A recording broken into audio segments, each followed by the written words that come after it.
You know, whenever there is any sort of crisis or situation that involves, I don't know, a goodly amount of people, especially here in America, um,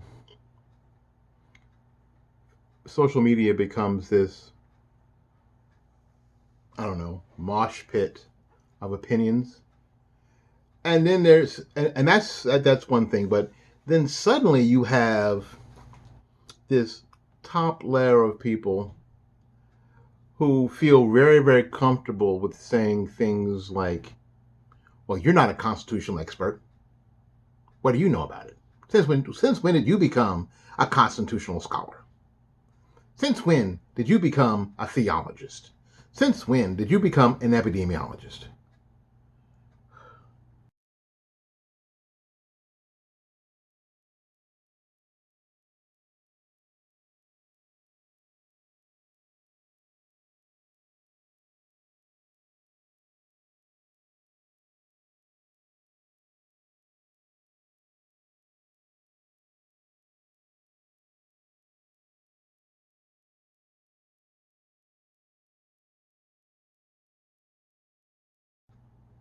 Since when did you become dot dot dot? You know, I was thinking about that today and I thought,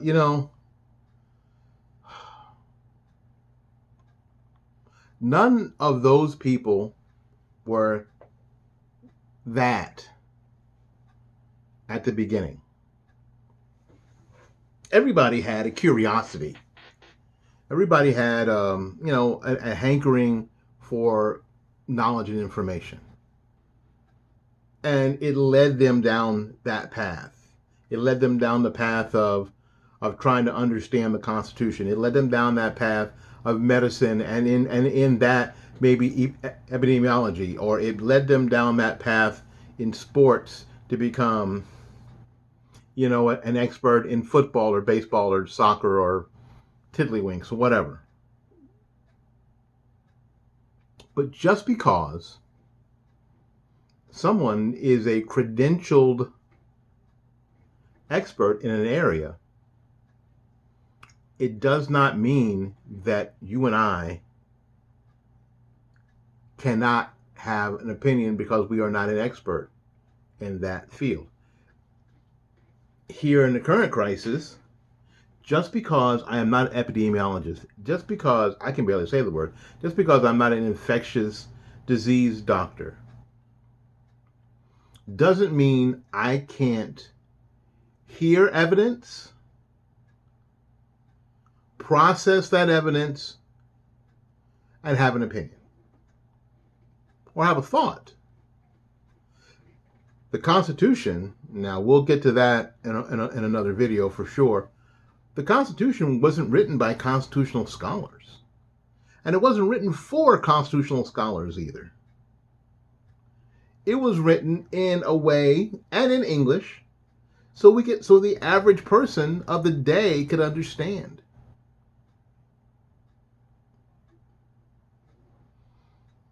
It is super important for legal experts,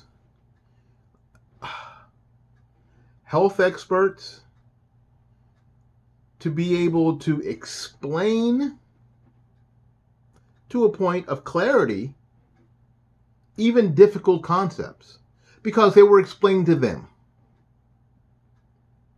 So you guys who are out there saying stuff like, well, you're not this, you're not that, so I can't have an opinion. Well, you know what? You're wrong. You're just wrong. You are wrong. Because I can certainly have an opinion because, again, I can read, I can understand data, I can process that data and that information and formulate an opinion based on information. Now it's funny when people say that anymore because we are in an age where almost anything can be learned without benefit of a university setting. Almost anything. That's an incredible thing. We live in an incredible time that almost anything, damn near everything, can be learned without benefit of sitting in a college classroom, without benefit of a formal education. The level of self-discovery and self-learning is at an all-time high in our civilization. Now, what I understand is that there are people who have done the work, who have gone through a formal education and have worked their tails off to become experts in this field or that field and are published in all those things, journalism, and they are trying like heck to protect their territory, and I understand that. You know, you guys know that I teach saxophone, flute, and clarinet, and yes, I personally get a little miffed when a student comes in and says to me, "I want to learn how to play jazz saxophone." I said, "Great. Where's your saxophone?" "Well, I don't have a saxophone. I'm gonna buy one off of eBay, and can you teach me to play?" "Yeah." "Can you teach me to play like you?" "Yeah." "Well, how long will it take?" "A long time." "How come?" "Well, I'll just go to YouTube. I'll learn how to do it on YouTube." And I've had people do that. Yes, that sticks in your craw a little bit because I put so much time in. I put my life in. So I get how you feel. But there's a reality to this. The reality is that a lot of people can learn an awful lot without benefit of a formal education. So I can't become an infectious disease doctor, epidemiologist. Yeah, I can't become one of those. I can't get that credential without formal education, and maybe that's a good thing. But what it doesn't mean is that I can't understand concepts, premises, data, details. It doesn't mean I can't understand it.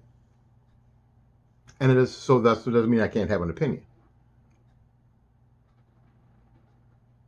I don't have to go to law school to understand the Constitution of the United States. I don't have to go to the law school to understand what my rights are.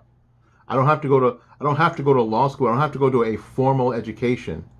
I don't have to go to my high school and then 4 years of college and then grad school and then law school to understand the Constitution of the United States. I don't. And neither do you. So the two things we're talking about now are, what are our rights as put out in the Constitution, as laid out in the Constitution, and what are we dealing with COVID-19? These two things are starting to clash because a lot of public reaction and government reaction, especially on a local level, is starting to clash with the data, and it's starting to clash with the Constitution. This is why you saw what you saw today in Huntington Beach. This is what you saw in Orange County. And this is what you're going to start seeing in a lot of places, if indeed we don't start getting it right. My name is William Lawson. Thanks for watching the video. Thanks for subscribing. And if you're not already subscribed, please hit the subscribe button, hit the notification bell, so you can figure out when we post. Again, go to fightbackmedia.com, fightbackmedia.com, and you'll see all the stuff we have there on the website. We appreciate you. We love you. Thank you ever so much. Until we see you again, go out there and learn something, learn somebody, love somebody, and for goodness sakes, y'all take care of yourself. Peace.